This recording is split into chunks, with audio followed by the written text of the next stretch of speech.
All right, ladies What's and gentlemen. going on? Hello, hello. Welcome to episode 99 of the Yeah. Opinion City Podcast. We are on the road to 100. Mhm. And as we make our way towards 100, we are taking a major stop here at 99. Oh yeah. And we are talking to famed wrestling author Mhm. and quite honestly, famed Busted Open host as well. Yeah. You did a phenomenal job on Busted Open. Yeah, you did. Keith Elliott Greenberg. Mhm. It's really exciting. I'm excited. And Sean, he's got a great top top 5. yeah, what does he top got for us? 5 wrestling managers in history. Oh man, that is going to be Yeah. awesome. We are super excited Super for pumped. that.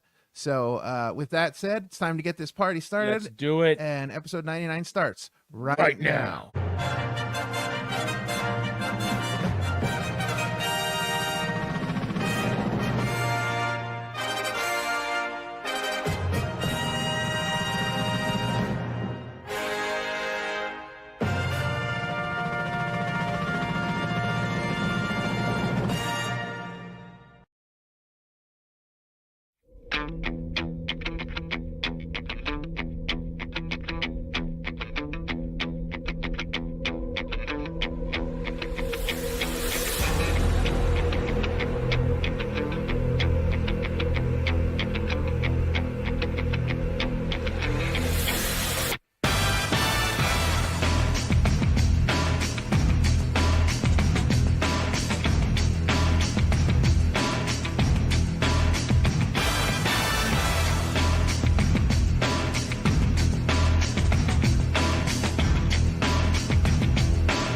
All right. All right. We are back with Keith Elliott Greenberg. Yeah. Sir, we are very appreciative of your time today. We're super excited to be talking to you. Hey, you guys. How are you, sir? Good. For a moment, I couldn't hear you. Oh, hey. No. Now I can. And let me just correct something. I shouldn't really be called a Busted Open co-host. Okay. I co-hosted Busted Open in conjunction with promoting this book, but Of I don't course. want anyone to get the impression. Oh, that well, I No. He's not a co-hosted permanent Busted. co-host. He was a co-host for his book. Yeah, you did a great job. Thank you. I appreciate that. Of course. All right, so let's start at the beginning here. Why don't you give us what we like to call the dust jacket bio of yourself? Okay, my name is Keith Elliott Greenberg, as many of you know. I was on retainer for WWE for 22 years, Wow. from 1985 to 2007. I Mhm. wrote for their magazine every month. I later continued to contribute to their magazines in the waning days, when the decline occurred, both because of publishing going in a Mhm. different direction and because I didn't have articles in there. Right. Sure. Right. But I during the course of my time with WWE, I co-wrote the autobiographies of superstar Billy Graham, Mhm. Nature Boy Ric Flair, and Freddie Mhm. Blassie. Later on, even after I no longer had a retainer, I co-authored 2 editions of the WWE Encyclopedia and Sports Entertainment. Amazing. I'm a monthly columnist for Inside the Ropes magazine out Wow. of the UK, the best newsstand wrestling magazine, I think, not only in the UK, but one of the best written magazines of any genre, I think, in the world Right. as of now. And my most recent books before this one, in terms of wrestling, were Too Sweet, Inside Mhm. the Indie Wrestling Revolution, which was published in 2020. That was followed up with in 2023 with Follow the Buzzards, Yeah. Pro Wrestling in the Age of COVID-19. But I Mhm. am here today for this reason. Yeah. I think it is the best book I have ever written. Oh, really? It is, yes, it is bigger, better, badder, Mhm. WrestleMania 3 and the year it all changed. And the reason I feel it's the best book I've ever written is because I truly feel it captures a period of history. Mhm. That is not just about WrestleMania 3, but it is about the impact that WrestleMania 3 had, Right. both on the entire industry. Mhm. I interview a lot of people who were working for World Class Mm-hmm. and Mid South and you know, to the Charlotte NWA, and can talk about what it was like to play for the losing team. There's a whole section in England and the perception of those Oh, people in the British promotions as they were observing this phenomenon in the United States. But it is also the behind the scenes story of how WrestleMania 3 came together, the mm-hmm. biggest undertaking WWE had ever done, Sure. and how that the impact of WrestleMania 3 is still felt every WrestleMania season Yeah. when people now converge on whatever city WrestleMania is where WrestleMania is being held, Mm-hmm. and it becomes a week-long pilgrimage. I don't Right. believe any of that would be possible without the enormous success of WrestleMania 3.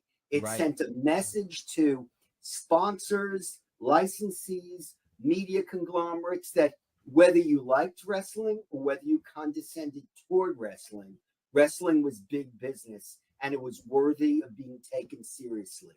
You would not have cities bidding for WrestleMania like they're bidding for the Super Bowl Right. if it wasn't for WrestleMania 3. Absolutely. And now talking about your book, talk about sort of like the writing process and why, in your opinion, it is such an important event in wrestling's historic history.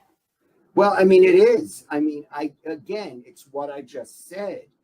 You know, what wrestling is today would not occur without WrestleMania 3. Mm-hmm. And I heard something ring on my phone, so I just on my computer, so I took it off. WrestleMania 3, selling out an NFL stadium was a turning point for any professional wrestling promotion. Right. Now, we all know that back in the 1930s, Jim Lundis sold out stadiums in Greece when he toured there. There were other immense shows before, but generally, I went to a couple of the Shea Stadium shows which was the New York Mets baseball stadium. That's incredible. There were a lot of empty sections there. World Class had the Parade of Champions every year, and from certain angles the stadium looked filled, but there were big sections of the stadium that were not filled. So at best, you were maybe drawing 40,000. Mm-hmm. And although, and I get into the numbers, the number 93,173 is almost certainly exaggerated. Right, I'm sure. Yeah. Pretty close to that. Right. Because Vince McMahon said he didn't want to see any empty seats. Mm-hmm. And I defy you to find an empty seat. Right. Yeah. A recording of WrestleMania 3. So let me ask you this. So first we have, WrestleMania 1 in Madison Square Garden, obviously, very iconic. Then they decide that they want to go bigger than that, and they do the 3 cities for WrestleMania 2. And I think most people, would agree that WrestleMania 2 did not go off as well as they had hoped it would. It wasn't this, huge thing with, moving to the 3 different cities and the logistics. Do you think that failure of WrestleMania 2 to really live up to the aspect kind of fueled their fire to really do something special? First of all, I wouldn't call it a failure. It was a disappointment. Mm-hmm. And at around the time of WrestleMania 2, and I was on retainer for WWE at this point. Mm-hmm. I was never a full-time employee. I was never an office guy, but I was, involved in, week to week, because we were putting out a magazine in the age before the internet. Mm-hmm. And after seeing WrestleMania 2, I thought it didn't have the majesty of WrestleMania. Mm-hmm. And I wasn't sure if WrestleMania would be an institution forever at that. Right. WrestleMania 3 firmed it up. But what Vince accomplished in WrestleMania 2 was not only did he broadcast from 3 different cities, he broadcast from New York with Nassau Coliseum, Long Island, right outside of New York City, suburban Chicago, for all intents and purposes, Chicagoland, and Los Angeles. So the message he sent was every major city was now a WWF city. So essentially, the message was the regional territories no longer matter. Mhm. We have it all. And Right. that was a powerful message. And psychologically, it impacted the other promoters. Right. And that's something I discussed in depth. I was fortunate to interview Greg Gagne, whose father was Vern Mhm. Gagne, who founded the American Wrestling Association Right. out of Minneapolis, and David Crockett, whose brother was Jim Crockett Jr., who Mhm. ran the Charlotte-based promotion, where Ric Flair became famous, and Dan Bynum, who was the director of the World Class Championship Wrestling, the Von Mhm. Erich's promotion out of the Dallas area. And so I even interviewed Ross Hart, the historian of the Hart wrestling family of Calgary. Mhm. We examined the Quebec promotion. So Yeah. now, you know, they give the perspective of what it was like to try to compete with this. Mhm. And it was pretty close to impossible. Yeah. So And bring us back. nowadays, yes. Oh, I'm sorry. No, you're Oh, good. good. Go And ahead. nowadays, you look, AEW is there. Mhm. You have a billionaire. That's why AEW exists. You could not have AEW without a billionaire. Right. But, you know, to the average person, you know, WWE and professional wrestling are indistinguishable from Right. there are a lot of people who don't know about the indies, and you know they've grown up at the very least, even if they're looking at it from a distance. Sometimes they even, and this is in the book, they refer to professional wrestling events as WrestleMania. They don't know Right. there's a difference Mhm. between a Mhm. house show in Toledo and WrestleMania. So that's how enshrined WrestleMania and WWE is in Western culture. And Right. all of that occurred because of WrestleMania 3. Absolutely. So bring us back to your early years. When and how did you become a wrestling fan, and what was maybe your earliest memory of pro wrestling? I mean, I've always been a wrestling fan. My grandparents were wrestling fans. My mother, in her high school autograph book, when it said favorite athlete, it said Antonina Rocca. My Oh, father would tell wow. me stories about Man Mountain Dean, which confused me for a long time Right. because Right. when I looked up Man Mountain Dean, there was a Man Mountain Dean like in the 1930s. Mhm. And I said to my father, did you see him wrestle like live? Like, I know there wasn't TV back then. And he's like, because my father had been born in the 1920s. Right. He's like, no, my family didn't have money to go to sporting events. We didn't Right. go to wrestling. And so then I later learned in the early days of television, there was a second Man Mountain Dean. And that's who my father was referring to. Gotcha. But it was always around. So it was just something like if you grow up in a house where in Colorado and everyone's watching the Denver Broncos, it's just part of you.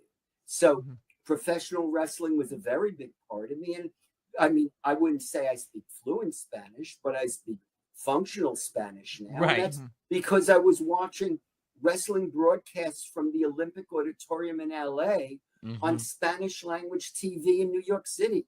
Wow. So, you know, I've always been a wrestling fan, and you know, it was defining me then, and it's especially defined me over the last couple of decades because, you know, I'm associated with wrestling as a wrestling author and historian now.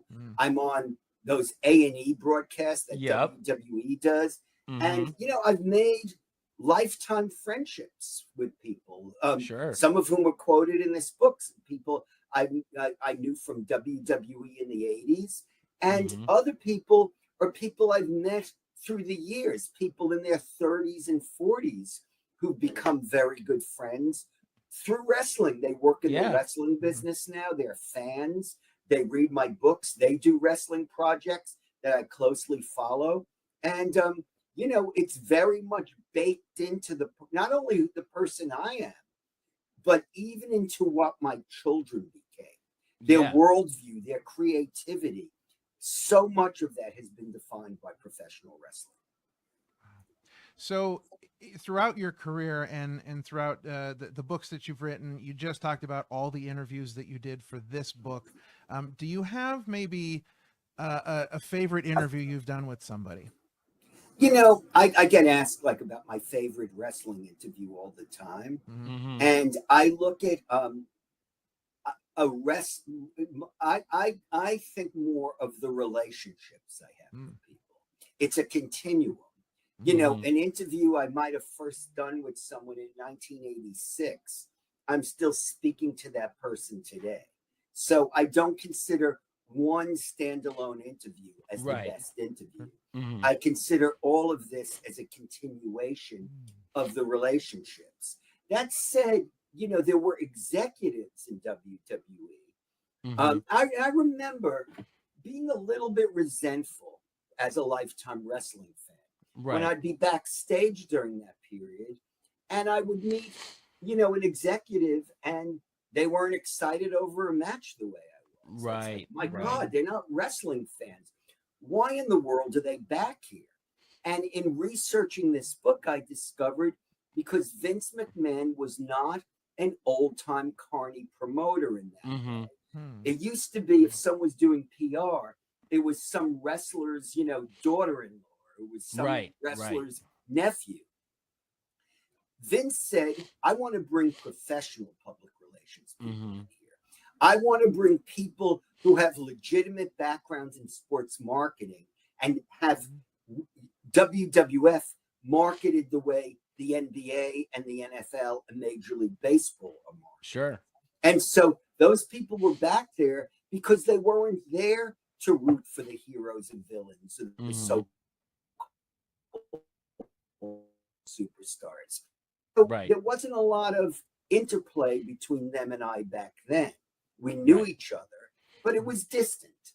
And I had the opportunity to interview those people now, and they were behind the scenes next to Vince, listening to him brainstorm about Wow. what he wanted WrestleMania 3 to be.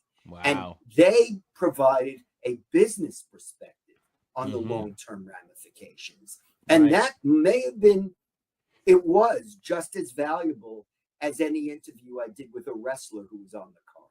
Yeah. So talk a little bit about your time writing for WWF Magazine and kind of what that experience was like for you. I mean, it was a great experience. I mean, you know, I got to know the talent very well. Mm-hmm. I got to understand the dynamics of the business. I grew to understand physical storytelling as well as cutting a promo and verbal Mhm. storytelling. And I feel that as a writer, you know, it impacted me. You know, I feel I have a better understanding of how to tell a story. Right. Even when I'm writing about non-wrestling, you know, material, it's like, okay, there's something happens and you're lulled into comfort and then things get disrupted and then Mm-hmm. certain characters begin to turn. That's life. That's not Right. just wrestling. That's real life. Mhm. Of course, wrestling is a more exaggerated version of it. Sure. But by studying wrestling stories, I understand just the drama of human interactions better. Mm-hmm. So you wrote a book about the pandemic era and wrestling during that time. So what is your honest opinion of the wrestling that was happening during the pandemic era? It's a good question. It's a, you know, that book did not sell that well. I'm confident that it will at some point, but Right. it was a little too close. Mhm. I remember I was doing a book signing in Red Hook, Brooklyn at an indie show. And one of the wrestlers came by the table and he's like, look, man, that was the worst period of my life. I didn't work. Wow. I had nowhere to train. Mhm. And it just ended. Like, why in the world would I read a book about this? Right. And good point. You meet other people and say, yeah, all I did was fight with my wife the whole time. And that's why I broke up with my girlfriend. I broke Right. up Oh, with my yeah. girlfriend Right. Yeah. during the pandemic year. And, but all the wrestling companies had to make do with the limitations. Right. And so WWE had the what was it called? The It was the Thunderdome. Thunderdome, yes. Thunderdome. The The Thunderdome. Thunderdome, where the ring was surrounded by these massive screens. It was like Mhm. 1,000 screens. So Yeah. it ate the a live crowd. And I remember at the time thinking, oh, this is such great technology. They'll Yeah. probably find a way to use this after the pandemic. But then why would you do that when you're going to have 60,000 people Yeah. at WrestleMania over 2 separate nights? So like I was at AEW's all in London this summer. There were 50,000 people there. Why would you need a bunch of screens? Right. You know, AEW would put the wrestlers in the audience to cheer on the talent. You remember that? Yeah. The wrestlers who weren't in the ring. And so it was an old time studio wrestling feel. You Yeah. heard real voices. You heard people chanting and cheering and booing. You know, there were indie promotions that had parking lot shows where fans were watching through their windshields. Yeah. You know, I went to a Game Changer wrestling show at a park in Indianapolis where, you know, everybody was, you know, socially distanced, but it was outdoors and the threat of the virus wasn't there. I Yeah. went to a show for Warrior Wrestling, a very Mhm. good promotion out of Chicago Heights. And that was in a high school football stadium. So everyone could be spread out because, Wow. as you recall, there was no vaccine. Like Mhm. nobody knew how you could stave off this disease. Right. So it was, and then you had the cinematic match, and both Yeah. WWE did that. They had it at WrestleMania. Was it WrestleMania 36? 36. You had Undertaker. It was Undertaker and AJ Styles Mhm. fighting all over a ranch. Yeah. And then you had this very bizarre, almost like an art film type match between The Fiend and John Cena. Right. And so that was like a movie. Yeah. And AEW, in the meantime, did Stadium Stampede. The Right. Khan family owns the Jacksonville Jaguars. So Mhm. it's remarkable how when you're faced with adversity, you're able to, you know, you either, you know, wither or you find new ways to tell your story. It's Right. like these stories you hear about, like when, you know, the people in Sarajevo were being bombed during the war. Yeah. How they were still, like, theater groups were still managing to perform, you know, and you know, it was the same kind of thing. And I feel that, and I also juxtapose those stories with what was going on in the world. 2020, the American presidential election, Brexit going on, COVID restrictions, and you know, in some ways, like when I recently, a fan approached me at a GCW show. He Mhm. said he recently reread Follow the Buzzards, Pro Wrestling in the Age of COVID-19. He said he reread it twice. Oh wow. And he goes, you know, because now it seems long enough ago. I mean, when I wrote the book, it was after the 2020 election. Right. Joe Biden was the president. Mhm. January 6th had occurred. Yep. And people thought that Donald Trump would never be able to run for office again. Right. And now it's a couple of years later, and And he's here we president are. of the United States. Yep. It's really interesting to me when you look at professional wrestling now and you look at the differences between like the major companies that are on TV and the indie companies that you see, and you see the differences between them. But during COVID, you know, companies like WWE and AEW had the money to do all kinds of, you know, Yes. different things, and indie companies had to scramble to find a way to survive. Right. Yes, on an extremely limited budget. And I Yeah. remember sitting with Brett Lauderdale, the Game Changer Wrestling promoter, in Mhm. on a summer day in Indianapolis in this park, and he said I could fit more chairs in here, obviously, obviously, Right. but we have to social distance. Again, I remember there was a wrestler backstage and he was trying everybody's temperature. He was Right. putting the thermometer in it. I think it was Mance. What's his name? Mance was Warner. Yes. He was backstage. He was like the physician, Right. like making sure no one was coming in with a fever because they didn't want to get everybody sick. Yeah. So, it's like I forgot when the world was that way because, regardless of how other people feel about vaccines, once vaccines were available, I get vaccinated every time a new one comes out. Right. And so, I was with a friend 2 weeks ago. He calls me up. He's like, "Hey, man, sorry about this. I have COVID." It's like, well, Right. I'm vaccinated. I'll deal with it. Yeah. I'm not afraid that I'm going to die or I'm going to end up on a respirator. So it's a Right. very different time. Oh yeah, and especially for the wrestlers. I mean, think about, Yes. because you're talking about social distancing, Right. and their livelihood is Not against social everything that The they're- opposite is the everything- opposite. Yeah, Right. against everything they're taught about COVID. So yeah, it's just a crazy And time also, to they're think about. feeding off of a crowd That doesn't now exist. They're trying to imagine, like Drew Right. McIntyre, in Oh, those yeah, he had- championship runs, yeah. and he Mhm. never heard the crowd react. No. Yeah, you just felt for him because like he finally got his big moment, but it was to nothing. It was to nobody. It was to no crowd, no I wouldn't say reaction. it was to nothing because Well, it when was COVID to- ended, he was yeah. still a pretty big star. Oh no, absolutely. But like during that time, like he had such a, in my opinion, a great run, but no real fans to cheer him Mhm. for that run that he had. Yes. So Yes.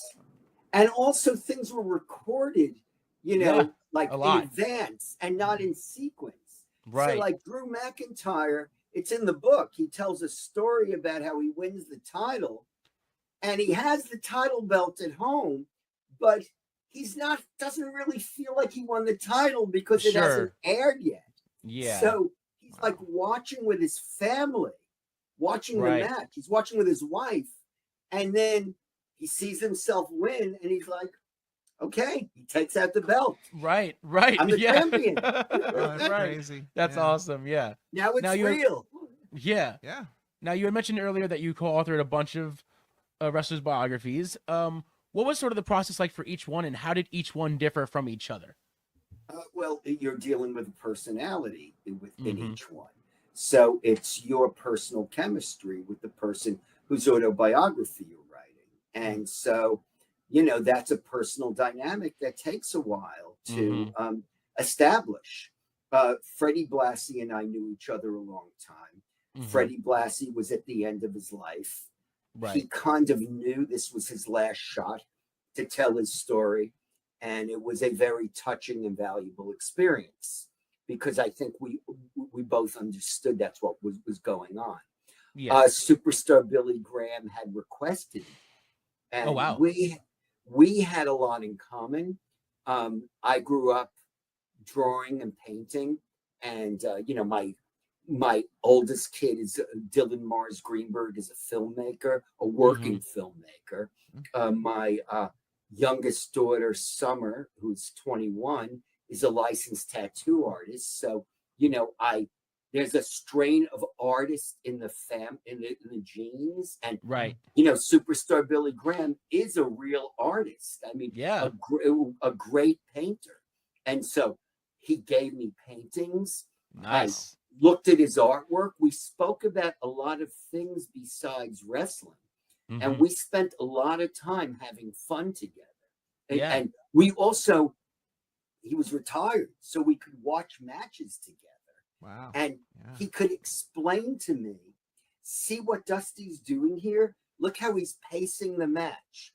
Hear Yeah. that noise Dusty's making? It's like he's singing a song, like rat tat tat tat tat, crescendo, elbow. That's incredible. Bionic elbow. And that was Oh, wow. fascinating. Yeah. And it was a privilege to be able to sit on someone's couch and just listen to that and absorb Yeah. that. And particularly because those were matches I'd watched, and of course I never thought about all the intricacies that went on to it. Ric Flair was more of a challenge, as he would Mhm. tell you. Ric Flair was very busy. He was still an Mhm. active wrestler. We Right. didn't really know each other. I was put on him to a degree Oh yeah. because the Blassie book had come out, and so WWE and Simon and Schuster thought I'd be the best candidate to write that book, and as a result, it building the trust was more of a challenge. But Flair and I, when we do see each other, it's always very warm and cordial. Mhm. And I wish I had come out of that experience far better friends with him than I ended up being. Right. So, But it's still, but let me No, go ahead. underscore that by saying it is still an honor to have written the Nature Boy Ric Flair's autobiography. And when people meet me, sometimes that is the first thing they remember. So Yeah. I got the rub from him either way. Right. Sure. Yeah, sure. So, we talked a little bit about how you got into the world of professional wrestling. How did you get into becoming a writer? Because I know, like, I have delusions that I could sit down and write something, and I know Everyone thinks they can write a Right, book. Yeah. right. It's one of the most insulting things I hear regularly.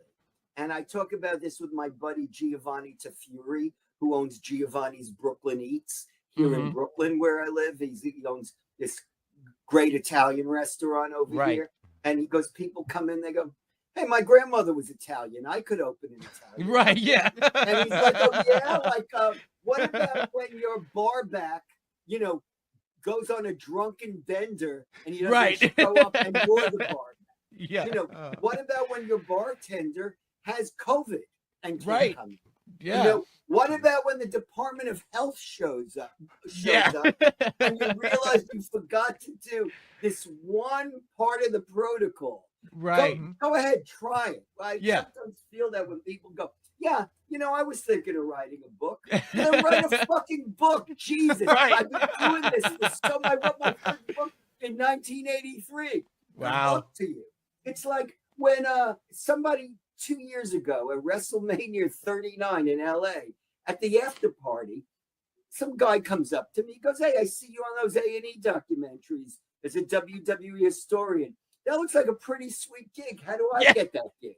Yeah. It's like, Right. do what I did. He goes, what's that? I go, well, first of all, time travel back to 1979 and make friends with Vince McMahon Sr. There you go. step one. Right. Wow. But now you're also a TV producer as well. So Yes. do you find it hard to juggle both producing as well as writing? Well, I find it hard because it's a lot. There are a lot of time demands. Mhm. I'm interviewing you guys in between. I told you guys I only had an hour Yeah. because I'm in the middle of working on a television show. Now, Yeah. it's not like I'll end up working into the night on that. Right. But it's where you put your time. I'll also find time to go to the gym today because that's Yeah. a priority for me. Other Yeah. guys, they find the time to play golf. Other people who are normal just spend time with their families in their Right. spare time. Yeah. That's funny. So, growing up, did you have a favorite wrestler that you really enjoyed watching, and do you have one now? Well, I have my favorites were Bruno Sammartino, of course, Mhm. just because of my age. Bruno, it was very emotional. If Mhm. people just look at the mechanics of a Bruno match, they're like, oh, it's very limited, which it was. Right. But this was when people truly believed we were in New York, very ethnic city, and Bruno was an ethnic champion. He was an Yeah. immigrant who, even though he was extremely strong, he was a little squat Mhm. and he had a busted face. And Mhm. he looked like your father, your grandfather, like someone who Right. came here and was spat upon for being here. Yeah. So when he would rally against the heel, it was as if it was you or a member of your family rallying against anybody who said you could never make it in this country. Yeah. And that was the emotion that Bruno brought to the ring. Right. I was also because we used to get wrestling in Spanish from Los Angeles. I was a very big Freddie Blassie Mhm. fan. He was at a certain point, he became a baby face in LA, but a heel in New York. But we received wrestling from both places. So Wow. I remember rooting for him even as a heel. Right. And when he'd be in New York, it's not like I would turn a switch and go, well, that's the other Freddie Blassie. Right. And today, I mean, look, there's some great talent out there. Will Ospreay, and Yeah. look at Kyle Fletcher, and Mhm. look at, I saw the movie Queen of the Ring. Look at Toni Storm. I mean, Yeah. seeing her in the movie made me even more in awe of her, and I'm already in awe of her. She's just And- incredible. Like her whole timeless storyline that they've had her with has just been she puts her all into it, and you can really tell that she puts everything into that character. Right. And then, I personally, Gunther is one of my favorites. Gunther's great Yes. too. Yeah, absolutely. He's so great. And if Mhm. you followed him when he was Walter, Yeah. both in NXT UK and before that, when he was wrestling in Europe, you've seen how much weight he's lost and how Yeah. he diets and stays in shape. And he's a wrestler that reminds me a bit of Bruno, because when I watch him, I really believe. Yeah. I never think, oh, this is a show. I feel he is in a fight. And that's one of the reasons why I'm such an admirer of his. Absolutely. So kind of wrapping things up here a little bit for the interview portion. Talk about what the future holds for Keith Elliott Greenberg. Hopefully great things. I certainly feel, look, I'm 66 years old, and I am not slowing down. I feel the best years are ahead. I feel I've written my best wrestling books so far, and there's a lot of books still in me. I wish I could, cheat and get go back another 30 years, but then I wouldn't be as good of a writer. Sure. So, but I intend to be doing this for the rest of my life. And since there's longevity in my family, I'm going to be doing that for a while. Yeah. So, 30 years from now, when we're talking about WrestleMania 41, I don't know if you'll still have the podcast or if you'll be nationally known broadcasters. Right. Who knows? But I'll be talking with you about it because Yeah. I'm still going to be around, and I intend to have my faculties still. Absolutely. And by then, there'll probably be another 25 books that I've Yeah. So- Yeah. Sure. So, One so can only that's what hope. the future holds for me. There is another wrestling book project that is on the horizon that I'm Ooh, not okay. at liberty to discuss. Mhm. But you'll know about it, and then I'll go back on the show, and it will Right, be yeah. within the next year. Okay. Cool. Tremendous. Awesome. All right. So this is Sean's favorite part Yeah. of the show. It is our last question of the interview. So Sean, take it away. So you sort of touched on it before when we first started the interview, but for you, Keith Elliott Greenberg, what does pro wrestling mean to you, and what is the significance that it has had on your life? Pro wrestling to me, it not only is it a true art form. It's an art form in which people risk their health, their mental health, and their physical health, Sure. and their family lives to do their art. You could say rock and roll does that. People can be very physical in their stage shows. People train to just be able to perform and keep their energy up.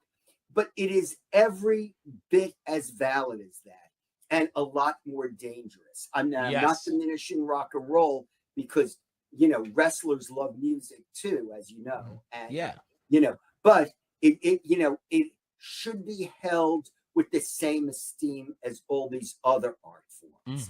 And the wrestling we see week after week will be the wrestling we will watch in the decades to come and romanticize. That will be our nostalgia, just like WrestleMania 3 is nostalgia.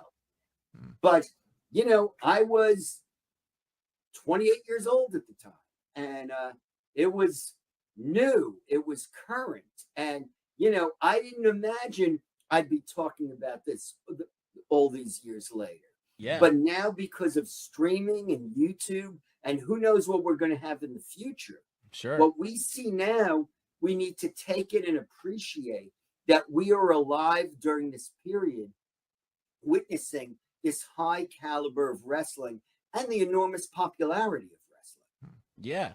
Absolutely. Absolutely. Well, this has been incredible getting to know a little bit about you. It's amazing to just sit and listen to you talk, because Mhm. when they say historian, they're not sugarcoating it. You are No. a real historian, and the breadth and the width of knowledge that you have about professional wrestling is incredible. I greatly appreciate it. Like who I've had romantic relationships with enjoyed hearing me speak as much as you do. Yeah. Oh, sure. But maybe they're a little tired of hearing about wrestling. Right. Yeah. I got one of those. She likes Drew McIntyre though, so I'm all good. Yeah. Right. All right. Well, with that being said, it is now time to move into our main event top 5 Yeah. list, which is going to again show off some more of that historian knowledge of yours, I'm That's sure. right. But we're doing top 5 wrestling managers in history. That's right. And the whole reason why I brought this topic up was I was at AEW Revolution a couple of weeks ago in Los Angeles. And I meet this guy, Rob, at the bar while I was getting a drink, in the arena. Right. And he's like, Mount Rushmore of wrestling managers. And I'm like, Ooh. oh, I think this guy is someone I want to hang around with. Like, Right, now, yeah. Now the wheels in my head are turning. Mhm. So we both agreed right away, like Jim Cornette. Growing up in the Northeast, if you haven't seen video of the Grand Wizard of Wrestling in the 1960s and 1970s, he was he was funny, he was engaging, he was a former radio DJ, Right. he was flamboyant, he was a great wrestling manager. And then who do we go to after that? There are some people would put Paul Bearer in that category. Yeah. But I'm thinking of people who are also great talkers. Right.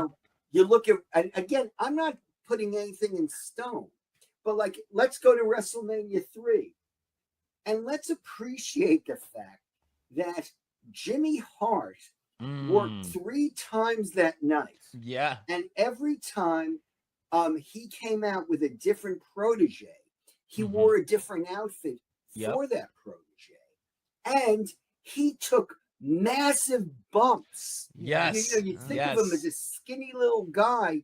He was risking his body. I mean, at one point, he got clocked by Roddy Piper, and he told me for a couple of days he was like eating nothing more harsh on his jaw than mashed potatoes. Oh boy. That's what you say. Jeez. The wrestlers, when they get injured like that, they joke and they go, for the business. He's for the business. And of course, Bobby the Brain Heenan is one of the greatest managers of all time. And Bobby Heenan, and this is also in this book, Bobby Heenan, the loss of Bobby Heenan when he came over from the American Wrestling Association.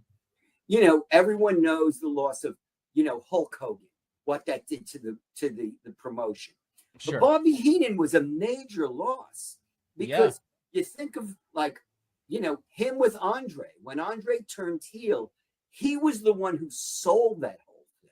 Right. And so, again, you needed Andre, Hogan. You also needed Andre with Bobby Heenan for WrestleMania 3 to be the classic it became. Now, who do you guys have on your list? I mean, the one that always comes to mind for me will always be Paul Heyman. Paul Heyman's great. Paul Heyman is just fantastic. He is so good on the mic. He can tell you any story, and he will make you believe in that story. Oh yeah, and I mean, think about it. So let's say Heenan, Heyman, Grand Wizard, and Jim Cornette. I'd say that's a pretty good Mount Rushmore. Right. Yeah.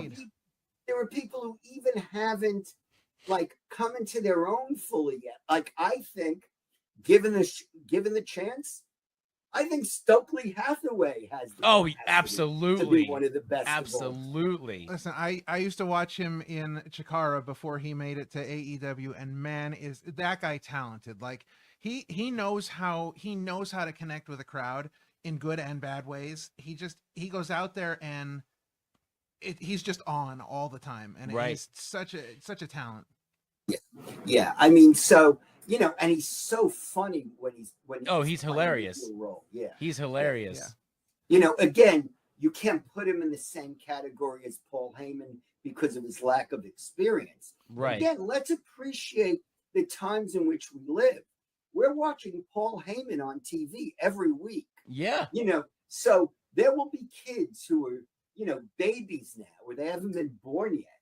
And they'll, watch tapes of Paul Heyman the way we watch tapes of Bobby the Brain Heenan. Right. And they'll say, what was it like seeing Paul Heyman every week? And I don't know if we'll be able to put it into words. Right. Another one that comes to mind for me, even though I wasn't around as much, I wasn't alive for it, but I did watch it afterwards, was Brother Love.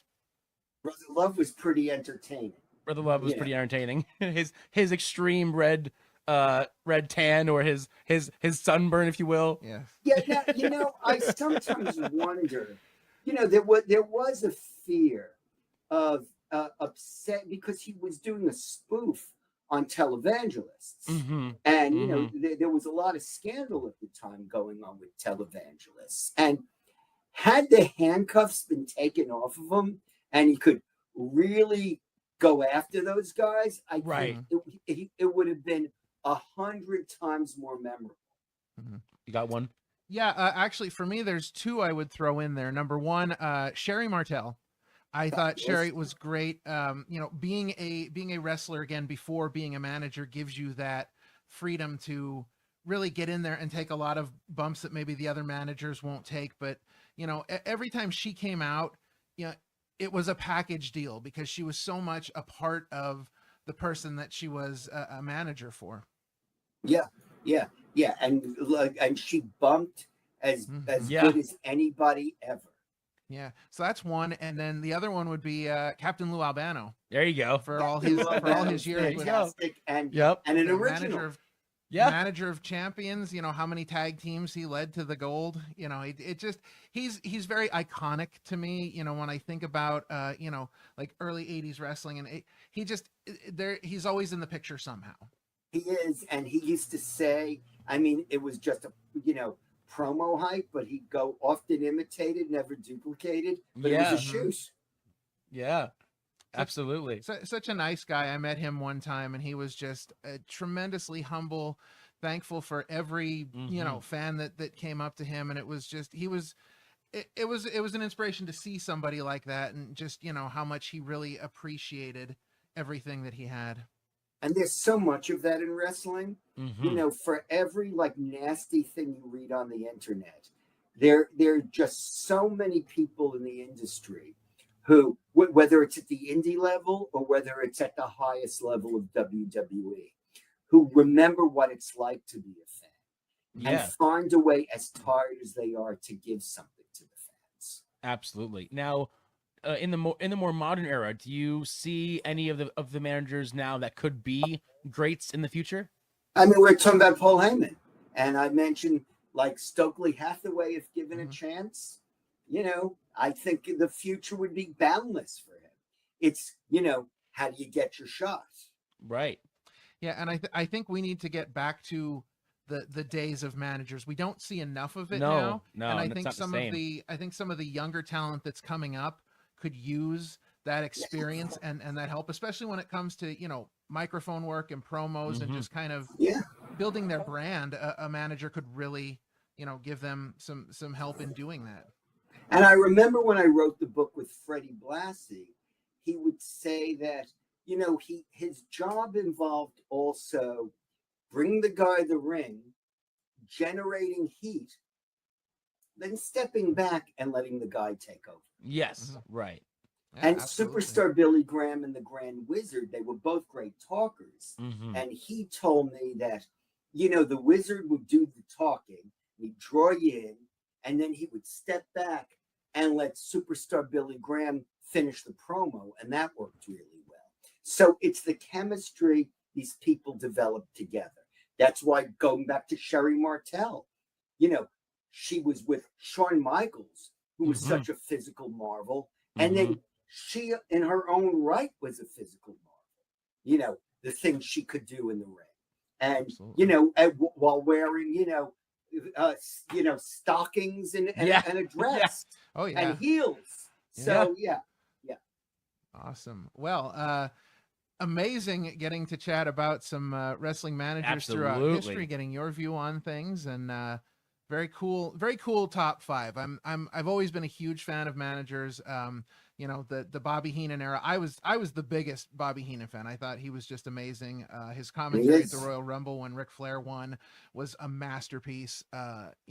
So very cool getting to talk managers with you. With that, we're going to take just a brief break, and when we come back, we'll be discussing some upcoming events.